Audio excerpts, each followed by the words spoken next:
जो भी बांझ औरत कुएं के अंदर जाती तो वो प्रेग्नेंट हो जाती। इसकी वजह जानकर आप लोग भी हैरान हो जाएंगे। ना बाबा ना, मैं तो ये काम नहीं करूंगी। मुझे तो पानी से बहुत डर लगता है। अब भला संतान की खातिर कुएं में कौन उतरता है? जिसे भगवान ने संतान देनी होती है वैसे ही उसे दे देता है। मुझे पूरा भरोसा है कि भगवान मेरी गोद जरूर हरी करेगा, इसलिए मुझे ये सब करने की कोई ज़रूरत नहीं है। मेरी भाभी ने तो माँ की बात सुनते ही मना कर दिया था। उनके चेहरे से डर साफ दिखाई दे रहा था। मेरी माँ के माथे पर बल पड़ गए थे। वो कहने लगी कि क्या हो जाएगा अगर तुम कुएं में उतर गई, तो मर तो नहीं जाओगी ना? तुमने खुद अपनी आंखों से देखा है कि हमारी पड़ोसन सीमा की बहू पिछले 5 सालों से उसके संतान नहीं हो रही थी। अब जब वो कुएं के अंदर गई तो भगवान ने उसे 3 बेटे दे दिए। लेकिन भाभी ने अब भी नहीं में अपना सर हिला दिया। वो कहने लगी, इसमें कुएं का कोई कमाल नहीं है, बल्कि भगवान ने ही उस लड़की की किस्मत में संतान का सुख लिखा होगा, तभी तो उसे 3 बेटे दे दिए। भाभी की बात सुनकर माँ का पारा चढ़ गया। वो कहने लगी, इन चीज़ों में भगवान की कोई कृपा होती है। तुम जैसे नास्तिक लोग क्या समझो? मुझे पता है, जो लड़कियां शहर से शादी कर कर आती हैं वो तो गांव वालों को बेवकूफ़ समझती हैं। तुम भी अपने दिल में यही सोच रही होगी कि तुम्हारी सास को क्या पता है, ये तो यूं ही बातें बनाती हैं। मगर ऐसा नहीं है। इन चीज़ों में भगवान का खास आशीर्वाद होता है, भगवान की खास नज़र होती है। अगर मैं तुम्हें सच बताऊं तो मेरा तो बिल्कुल भी दिल नहीं था कि मैं अपनी बहू शहर से लेकर आऊं। मैं तो गांव की अपने जैसी ही सीधी साधी लड़की को अपनी बहू बनाना चाहती थी। मगर क्या करूं, जब मेरी दोस्त ने मेरे सामने अपने हाथ जोड़ दिए तो मुझे मजबूरी में तुम्हें अपनी बहू बनाना पड़ गया। मगर तुम किसी खुशफहमी में मत रहना कि तुम मेरी दोस्त की बेटी हो, तो मैं तुमसे कुछ नहीं कहूंगी। तुम्हारी शादी को 1.5 साल हो गया है। अगर तुम मुझे अब भी पोता नहीं दे पाई तो मैं तुम्हें यहाँ से चलता कर दूंगी और अपने बेटे के लिए गांव की ही कोई सीधी सादी लड़की लेकर आऊंगी। मेरे बेटे को रिश्तों की कोई कमी नहीं है। माँ इतना कहकर अपने पैर पटकती हुई कमरे से बाहर निकल गई थी। भाभी की आंखें आंसुओं से भर गई थी। मुझे उनकी तरफ देखकर बहुत ज्यादा दुख हो रहा था। वो बहुत सीधी साधी और मासूम सी लड़की थी, मगर मेरी माँ सुबह शाम उन्हें ताने देती और कोसती रहती थी, जिसकी वजह सिर्फ यही थी कि वो शहर से आई थी, जबकि हम लोग गांव के रहने वाले थे। शाम में जब भाई अपने काम से वापस आए तो माँ ने भाभी को डराने के लिए उनसे भी कह दिया, विष्णु, तुम दोनों पति पत्नी के पास बस 2 महीने का ही समय है। अगर तुमने इतने समय में मुझे खुशखबरी दे दी तो ठीक है, वरना तो फिर मैं तुम्हारी दूसरी शादी करवा दूंगी। माँ की ये बात सुनकर विष्णु भाई बहुत ज्यादा परेशान हो गए। वो कहने लगे, माँ, आप कैसी बातें कर रही हैं? मेरी पत्नी भूमि में किसी चीज की कोई कमी नहीं है। भगवान की कृपा से बहुत ज्यादा खूबसूरत और पढ़ी लिखी है, समझदार है। उसने हमारे पूरे घर को संभाला हुआ है, और अब आप मेरी दूसरी शादी बीच में कहां से लेकर आ गई? माँ कहने लगी कि समझदार तो गांव की लड़कियां भी होती हैं, लेकिन मुझे सिर्फ अपने पोते से मतलब है। अपने बाद तुम ये जमीन जायदाद किसके नाम पर छोड़कर जाओगे? कोई तो तुम्हारा नाम लेने वाला होना चाहिए। मुझे तो हर हाल में पोता ही चाहिए। मैं कुछ नहीं जानती। माँ की बात सुनकर भाई चुप ही रहे। माँ ने अचानक से भाई का हाथ उठाकर अपने सर पर रख दिया और कहने लगी, तुझे मेरी कसम है विष्णु, अगर मुझे 2 महीने के अंदर अंदर पोते की खुशखबरी नहीं मिली तो मैं तुम्हारी दूसरी शादी कर दूंगी और तू मेरी बात से इनकार नहीं करेगा। माँ की ये बात सुनकर भाई के चेहरे का रंग उड़ गया, मगर उन्होंने अपने आप पर कंट्रोल कर लिया और माँ से कहा कि ठीक है, मैं वादा करता हूँ, अगर मैं आपको खुशखबरी ना दे पाया तो आप मेरी दूसरी शादी कर दीजिएगा। भाई और माँ की बातें भाभी किचन में खड़ी हुई सुन रही थी।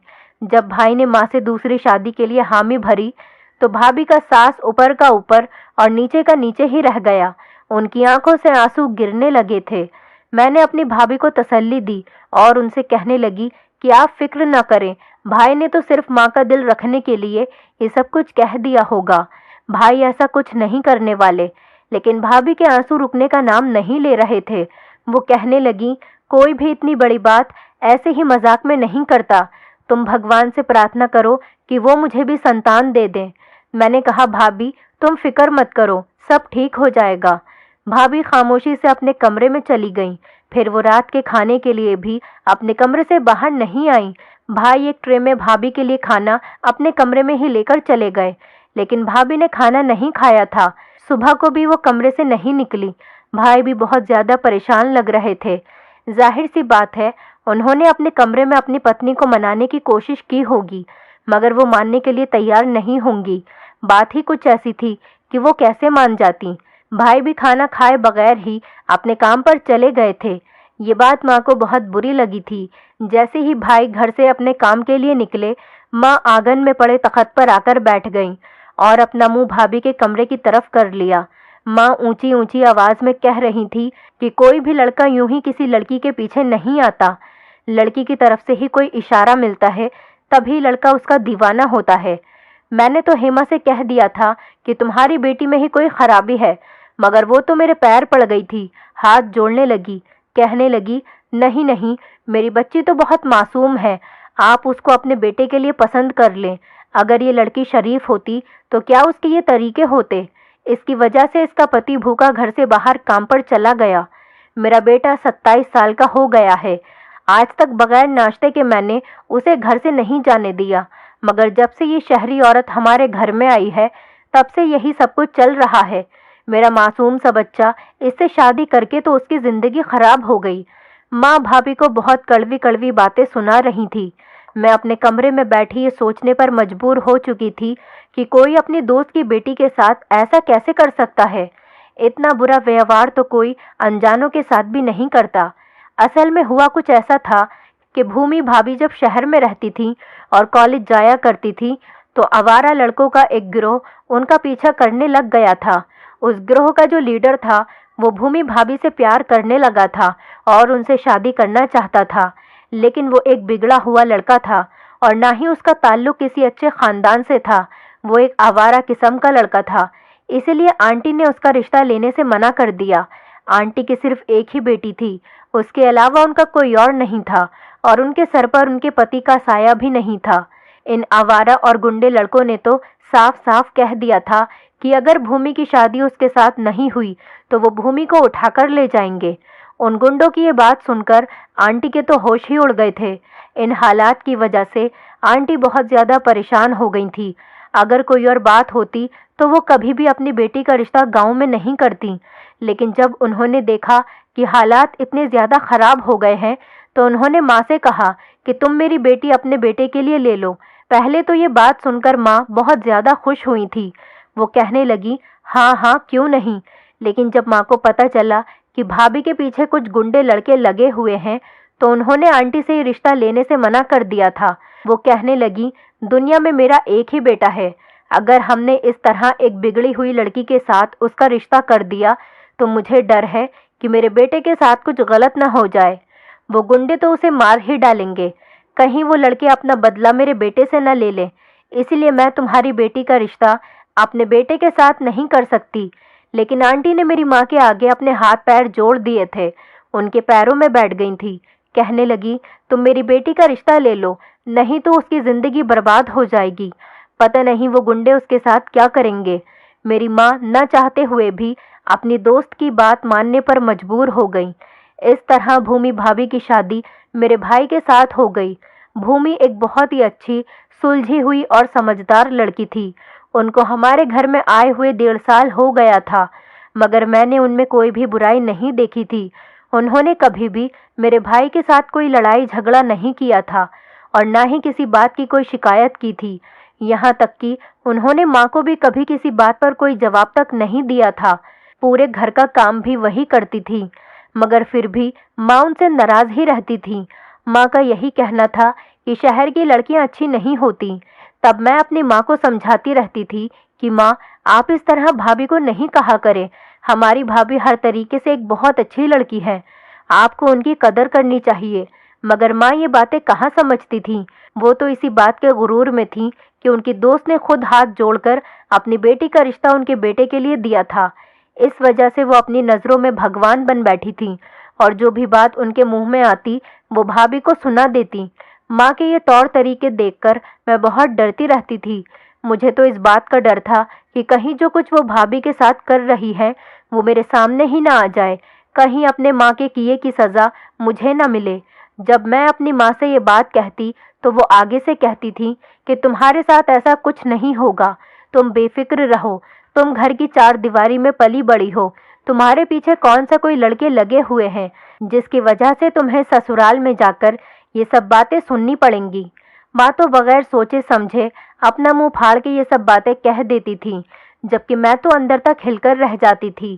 खैर, माँ के चीखने चिल्लाने से भाभी डरकर कमरे से बाहर आ गई और चुपचाप नाश्ता बनाकर कर लिया। वो घर के कामकाज फिर से करने लगी थी, मगर मैंने उनके चेहरे पर कोई भी मुस्कुराहट नहीं देखी थी। जब वो किचन में काम कर रही थी तो मैं उनके पास चली गई। मुझे देखते ही वो मेरे गले लगकर रोने लगी और कहने लगी, देख लो, तुम्हारी माँ मेरा घर उजाड़ना चाहती है और वो अपने लिए दूसरी बहू लेकर आना चाहती है। जब तुम्हारी दूसरी भाभी इस घर में आ जाएंगी तो मैं ये घर छोड़कर हमेशा हमेशा के लिए चली जाऊंगी। मैं इस घर में नहीं रह सकती। मैंने भाभी को तसल्ली दी और उनसे बोली, ऐसा कुछ नहीं होगा, आप बेफिक्र रहें। भाभी फूट फूट कर रोने लगी। वो बोली, जब तुम्हारे भाई ने दूसरी शादी की हामी भर ली है तो फिर भला उसे कौन रोक सकेगा। मगर मैं तुम्हें एक बात साफ साफ बता देती हूँ कि मैं अपने पति को किसी दूसरी औरत का होते हुए नहीं देख सकती। मैं किसी भी हाल में अपनी सौतन के साथ नहीं रह सकती। मैं यहाँ से चली जाऊंगी। मैं हंसी और भाभी से कहने लगी, भाभी, इतना सीरियस होने की ज़रूरत नहीं है, सब कुछ ठीक हो जाएगा। फिर मैंने भाभी को मशवरा दिया, आज जब भाई आपको मनाने की कोशिश करें तो आप उनसे झगड़ा ख़त्म कर लीजिएगा और फिर उनसे कहना कि वो आपको शहर लेकर चले जाएं और आपका चेकअप किसी अच्छे और बड़े डॉक्टर से करवाएं। भगवान की कृपा से आपके यहाँ भी संतान हो जाएगी। भाभी को मेरा ये मशवरा अच्छा लगा था तो वो एकदम से मुस्कुरा गई और मेरे गले लगकर बोली, तुम्हारा बहुत बहुत एहसान है कि तुमने मुझे ये मशवरा दिया। मैं आज ही विष्णु से बात करती हूँ। फिर ऐसा ही हुआ कि 3 दिन बाद भाई भाभी को शहर लेकर चले गए। माँ ने तो उनसे बहुत मना किया, मगर वो कहाँ रुकने वाले थे। उन्होंने कहा कि माँ, जो बातें आपकी मानने वाली होती हैं मैं वो बातें मान लेता हूँ। अब मैं अपनी तसल्ली के लिए अपनी पत्नी को शहर लेकर जाना चाहता हूँ। भाई और भाभी शहर चले गए थे और फिर पूरे 4 दिन बाद ही वापस आए थे, क्योंकि भाभी अपनी माँ के घर रुक गई थी। जब वो दोनों वापस आए तो भाई बिल्कुल नॉर्मल से थे, मगर भाभी का चेहरा कुछ उतरा हुआ था। मैं भाभी के पास गई और बोली, मुझे पता है आप अपनी माँ का घर छोड़कर आई हैं, इस वजह से आप बहुत परेशान होंगी और उदास भी होंगी। आपका दिल अपनी माँ का घर छोड़कर आने का नहीं कर रहा होगा, मगर आप फिक्र न करें, मैं आपका दिल बहलाने की पूरी पूरी कोशिश करूंगी। भाभी की आंखों में एकदम आंसू आ गए। वो कहने लगी, नहीं, ये बात नहीं है, मेरी परेशानी की वजह कुछ और ही है। मैं बोली, अच्छा क्या बात है। मुझे इस बात की उम्मीद नहीं थी कि भाभी मुझे कोई ऐसी बात बताएंगी कि मेरे सर पर कयामत टूट पड़ेगी। भाभी ने रोते हुए मुझे बताया कि वो बांझ हैं। डॉक्टर ने उनसे कहा है कि वो कभी भी संतान को जन्म नहीं दे सकेंगी। उनकी बात सुनकर मैं हैरान हो गई। मैं भाभी से कहने लगी कि ये कैसे हो सकता है। भाभी कहने लगी, मुझे तो खुद नहीं पता मेरे साथ क्या हो गया है। मुझे खुद यकीन था कि एक ना एक दिन मेरे घर में बच्चे खेलेंगे, मेरे घर में भी बच्चों की किलकारियों की आवाज़ गूंजेगी। अब तुम ही मुझे बताओ कि मैं क्या करूं। मैं बोली, भाभी, भाई इस बारे में क्या कहते हैं। भाभी कहने लगी कि तुम्हारे भाई ने कहा है कि वो मेरा पूरा पूरा साथ देंगे। अगर मैं उन्हें संतान नहीं दे सकी तब भी वो मुझे नहीं छोड़ेंगे और मेरी हर चीज़ का ख्याल रखेंगे, मुझे कोई परेशानी नहीं होने देंगे। मैंने भाभी से पूछा, तो क्या भाई दूसरी शादी कर लेंगे। भाभी ने अपना सर झुका दिया और कहने लगी, मेरे सामने तो उन्होंने यही कहा है कि वो दूसरी शादी नहीं करेंगे, मगर तुम तो सब कुछ जानती हो ना, पहले ही वो अपनी माँ के सर की कसम खा चुके हैं। मुझे तो यही लगता है कि अब उनकी दूसरी शादी होकर ही रहेगी। मैं बोली, भाभी, अब आपने क्या सोचा है, आप क्या करेंगी।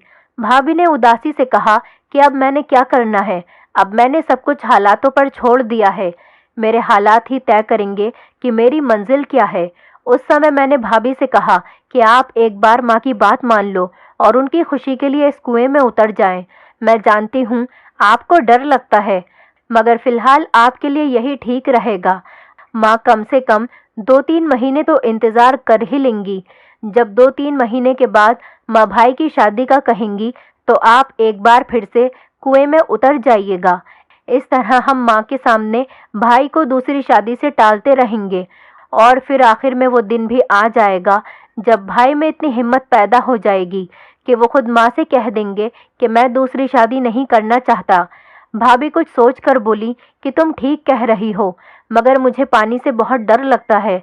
मैं बोली, भाभी आप अपने डर को छोड़ दें। अपने पति को खोने से तो बेहतर है कि आप एक बार कुएं में उतर जाएं। जब इस बार माँ आपसे कहेंगी कि मेरे साथ कुएं पर चलो तो आप फौरन मान जाना। भाभी ने मेरी बातों पर हाँ में सिर हिला दिया। माँ ने जब भाई से पूछा कि भूमि के बारे में डॉक्टर ने क्या कहा है, तो भाई बोले, डॉक्टर ने कहा है कि आपकी बहू बिल्कुल ठीक है, उसे किसी तरीके की कोई बीमारी नहीं है और बच्चे पैदा होने में जो देर हो रही है वो भगवान की तरफ से ही है। माँ कहने लगी, भूमि अभी भी तुम्हारे पास समय है, मेरे साथ कुएं पर चलो। मैंने बहुत सी बांझ औरतों को संतान को जन्म देते हुए देखा है। तुम तो फिर भी पूरे तरीके से ठीक हो, तुम्हें कोई बीमारी भी नहीं है। इस हालत में तो तुम्हें जल्दी ही बच्चा हो जाएगा। भाभी कहने लगी, माँ जी अगर आपकी खुशी इसी में है तो मैं आपके साथ चली जाती हूँ। भाभी की बात सुनकर माँ बहुत ज्यादा खुश हो गई। वो जल्दी से उठकर भाभी का माथा चूमने लगी और कहने लगी, अगर तुम मेरी ये बात पहले ही मान लेती तो मैं तुम पर इतना गुस्सा नहीं करती। चलो जल्दी से, अब तुम तैयार हो जाओ, मैं तुम्हें वहां तक लेकर जाती हूँ। भाभी ने हाँ में सिर हिला दिया और उठकर कमरे में चली गई। भाभी जब कमरे से बाहर आई तो मुझसे कहने लगी कि मेरे लिए भगवान से प्रार्थना करना, भगवान मेरे साथ सब कुछ अच्छा करे। मैंने भी उन्हें तसल्ली दी और उनसे कहने लगी कि आप बिल्कुल भी फिक्र ना करें, भगवान सब कुछ ठीक कर देगा। भाभी माँ के साथ चली गईं। 3 घंटे बाद ही वो लोग वापस आए। जब भाभी वापस आई तो मैंने उनसे पूछा, आपका एक्सपीरियंस कैसा रहा? तो वो उदासी से बोली, अभी मैंने अपनी ज़िंदगी में बहुत सारे एक्सपीरियंस करने हैं, तुम फिक्र मत करो, मैं धीरे धीरे सब कुछ सीख लूँगी। मुझे भाभी की तरफ देखकर बहुत ज़्यादा अफसोस हुआ था। उसी समय मैंने हाथ जोड़कर भगवान से प्रार्थना की कि मेरी भाभी के लिए सब कुछ आसान कर दे और उन्हें संतान की खुशी दे दे। ऐसे ही समय बीत रहा था। एक दिन भाभी किचन में काम करते हुए चकराकर नीचे गिर गई। भाभी को गिरता हुआ देखकर मेरी चीख निकल गई। ये तो भगवान का शुक्र था कि उस समय भाई घर पर ही थे। भाई फौरन भाभी को उठाने किचन में आए और भाभी को सहारा देकर उठाया और कमरे में ले जाकर लिटा दिया। मैंने उनके ऊपर पानी के छींटे डाले जिससे वो होश में आ गई थी। माँ कहने लगी, विष्णु जल्दी से जाओ और दाई को बुलाकर लेकर आओ, मुझे तो लगता है कि कोई खुशखबरी है। भाभी कहने लगी, नहीं माँ, अभी इतनी जल्दी खुशखबरी कहाँ से आ सकती है। असल बात यह है कि आजकल मैं बहुत टेंशन में रहती हूँ। मुझे हर समय यही फिक्र लगी रहती है कि क्या मैं माँ बन पाऊंगी या नहीं। बस इसी वजह से चकराकर गिर गई थी और कोई बात नहीं है।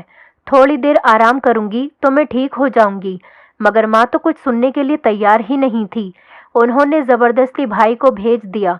वो दाई को बुलाकर लेकर आए। दाई ने जब भाभी को चेक किया तो वो कहने लगी, मुबारक हो, तुम्हारी बहू माँ बनने वाली है, वो उम्मीद से है।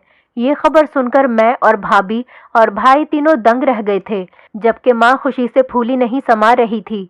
उन्होंने जल्दी से अपने पर्स से 500 रुपए निकालकर भाई के हाथ में रखे और कहने लगी, जाओ इन पैसों से मिठाई लेकर आओ, मैं पूरे गांव में मिठाई बांटूंगी। भगवान ने मुझे इतने दिनों बाद खुशखबरी दी है। लेकिन भाई ने नहीं में सिर हिला दिया और कहने लगे, माँ मुझे आजकल इन दाइयों पर यकीन नहीं है, इसीलिए आप इतनी खुशी न मनाएं। आज के दौर में तो दाई का भरोसा ही नहीं। जब भूमि आपसे कह रही है कि वो माँ बनने वाली नहीं है तो फिर ऐसा ही होगा। अब अगर आप पूरे गांव में मिठाई बांटेंगी तो सब में हमारा मजाक उड़ेगा। माँ को गुस्सा आ गया। वो कहने लगी, विष्णु अगर मुंह अच्छा ना हो तो इंसान को बात ही अच्छी कर लेनी चाहिए। भगवान ने आज मुझे खुशखबरी सुनाई है तो तुम ये सब कुछ कहकर मेरी खुशी को मातम में मत बदलो। तुम चुपचाप जाकर मिठाई लेकर आओ।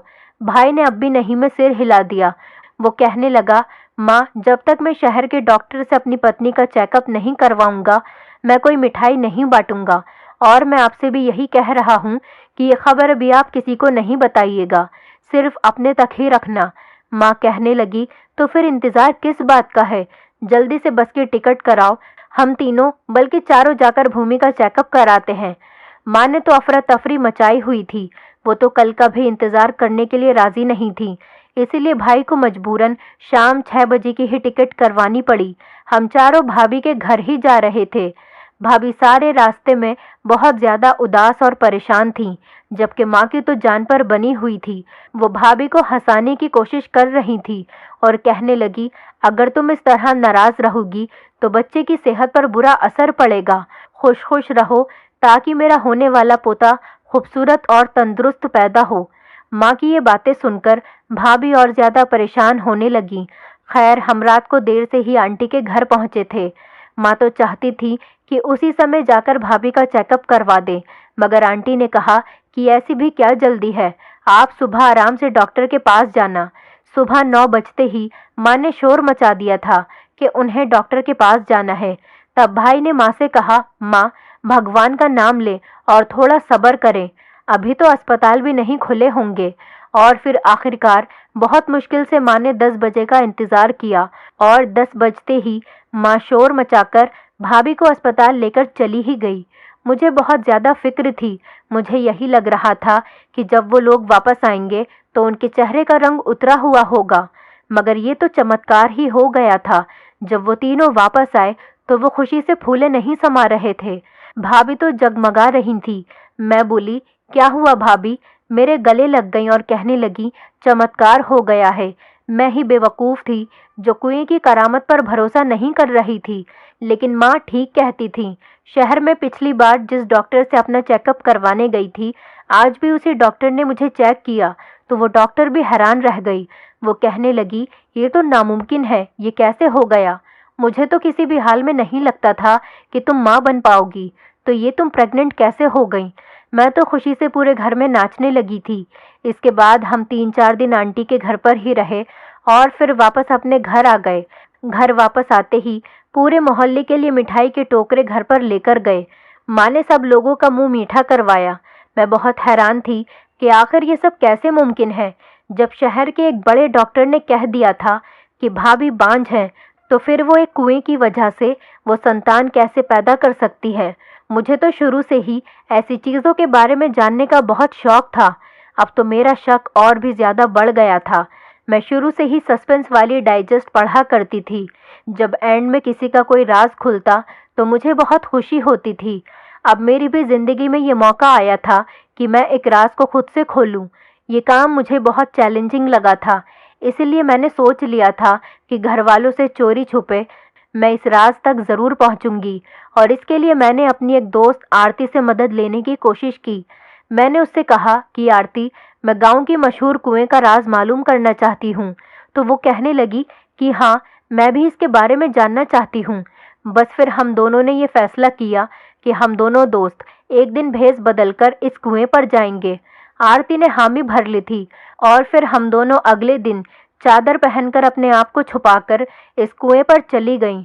मुझे तो लगा था कि वो कुआं वीरान सा होगा, वहां कोई भी आदमी नहीं होगा, मगर ये मेरी गलत फहमी थी।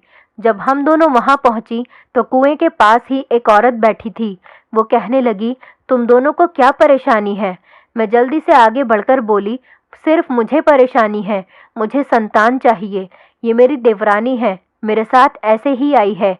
कुएं के पास बैठी औरत कहने लगी, मुझे लोग बीबी जी कहते हैं और मैं इस कुएं की रखवाली पर बैठी रहती हूँ। तुम मुझे 500 रुपए दे दो और फिर इस कुएं में एक डुबकी लगा लो, फिर तुम्हें भगवान की मदद से संतान हो जाएगी। 500 रुपए के बारे में सुनकर तो मैं हैरान रह गई थी। मेरे पास तो इतने पैसे नहीं थे, मगर मेरी दोस्त आरती ने अपने पर्स से 500 रुपए निकालकर उस औरत को दे दिए और फिर उस औरत ने मुझे इस कुएं में उतरने की इजाज़त दे दी थी। जब मैं कुएं से बाहर आई तो उस बीबी जी ने मुझे अपने पास बैठा लिया और मेरे हाथ में एक पैकेट रख दिया। वो कहने लगी, ये दवाई तुमने पूरे 1 हफ्ता अपने खाने में मिलाकर खानी है, भगवान की कृपा से तुम्हें संतान हो जाएगी। आरती ने मेरी तरफ सवालिया नजरों से देखा। मैं भी परेशान थी। मैं सोच रही थी कि हमारे इतने पैसे भी खर्च हो गए, हमारे हाथ यहाँ का कोई राज भी नहीं आया। इसीलिए मैंने जल्दी से उनसे कहा कि बीबी जी, मुझे कोई संतान नहीं चाहिए। असल में मैं शहर से आई हूँ और एक रिपोर्टर हूँ। मुझे पता चला था कि ये कुआं बहुत मशहूर है। आप मुझे इस कुएं के राज के बारे में नहीं बताओगी तो मैं आपको पूरे मीडिया में बदनाम कर दूंगी। आप पर धोखाधड़ी का केस भी हो सकता है। पुलिस भी आपको पकड़ कर लेकर जा सकती है। मेरी ऐसी बातें सुनकर बीबी जी की आंखों में आंसू आ गए। वो कहने लगी, भगवान के लिए मेरे साथ इतना बड़ा जुल्म मत करना। मैं तुम्हें सब कुछ सच सच बता दूंगी।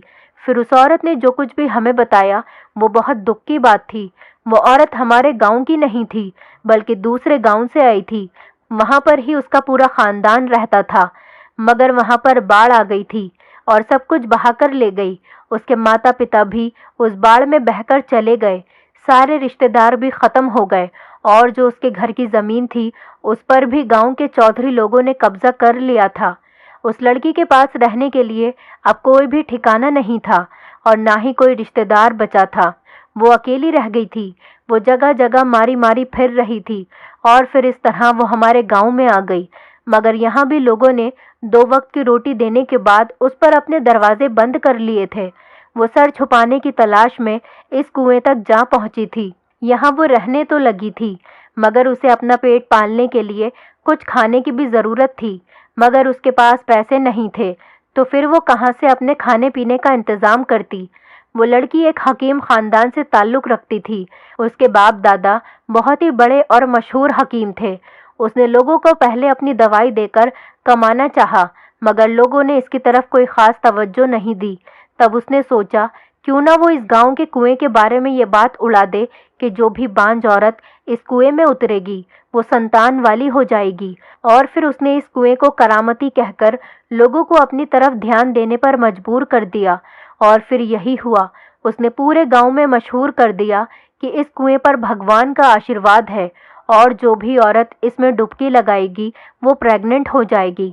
फिर जब कोई औरत इस कुएं में डुबकी लगाने आती, ये उसे अपने हाथ की बनी हुई दवाई खाने के लिए दे देती। दरअसल वो जड़ी बूटियां थीं जिनसे औरत के अंदर की तमाम बीमारियां खत्म हो जाती और उसके शरीर की सारी बीमारियों का इलाज हो जाता। इंसान तो प्रार्थना कर सकता है, दवा कर सकता है, लेकिन असर तो भगवान ने करना होता है। फिर यूं ही हुआ कि बीबी जी के हाथ में भगवान ने करामत रख दी। वो जिसको भी वो जड़ी बूटियों वाली दवाई देती उसके यहाँ संतान हो जाती और लोग यही समझते रहे कि इसमें कुएं का कोई करिश्मा है। अब वो लोग भी बीबी के पास आने लगे थे, जो हकीम का सुनकर कभी नहीं आते थे। इस तरह बीबी जी मेहनत से कमाकर अपना गुजारा कर रही थीं।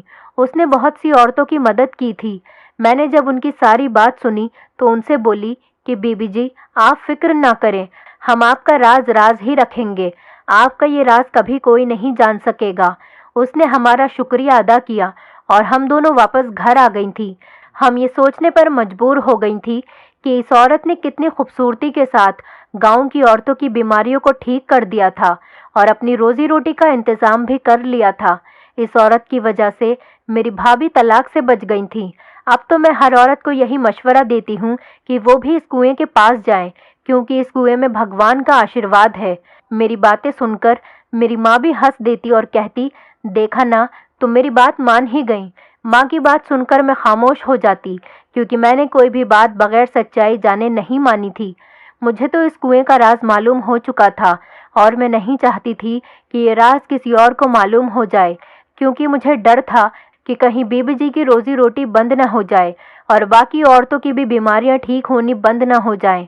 सच बात है, भगवान हर किसी की मदद करता है, बस नियत सच्ची होनी चाहिए।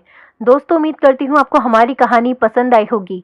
कहानी पसंद आई है तो वीडियो को लाइक करें, चैनल पर नए हैं तो चैनल को सब्सक्राइब करें और हाँ, नोटिफिकेशन बेल को ज़रूर दबाएं ताकि अगली अपडेट सबसे पहले आपको मिले।